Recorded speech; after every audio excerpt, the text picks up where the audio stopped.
Hello, I'm Victoria Chemko, founder of Umami Marketing. Today I'll be talking about what average conversion rates you should target for your software as a service business. So keep on watching to find out all the details in this edition of the Digital Marketing Postcard.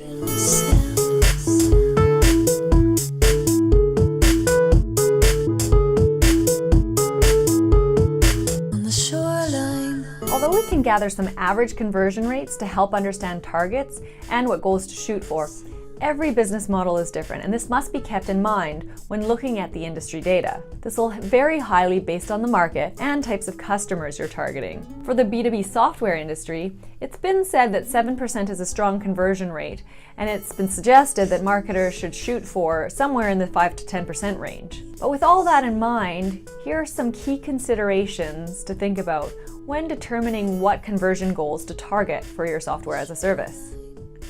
1. Define your conversions.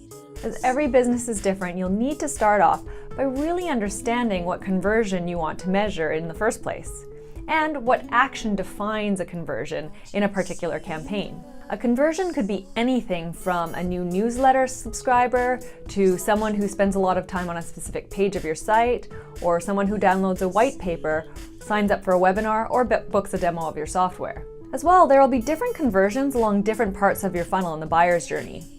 From there, you can then calculate an actual conversion. For example, if your conversion is defined as any lead who becomes a new customer, then the formula should look like this. Lead conversion rate equals total number of new customers divided by number of leads times 100. 2. Eyeball average conversion rates by industry. As per Capterra in the software space, the average lead generation conversion rates are from 5 to 10%. Marketing Sherpa has a chart that shows average conversion rates across various industries, but keep in mind that the definition of a conversion in each industry and in each company itself will differ, and thus there will be a lot of variance that led to this data. 3. Always improve your conversions. Because these averages are really only averages, you must take them with a grain of salt and focus more on improving the conversion rates that are important to you. Keep track of each conversion in your funnel and then work on optimizing them throughout.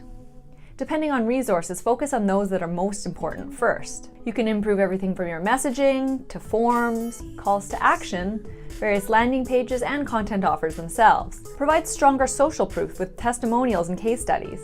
Explain in more detail what to expect as a customer, in terms of the product itself or your onboarding process. Test, refine, launch, and continually make improvements, only using benchmark data as one general input of how you measure up. 4. Look at other key metrics.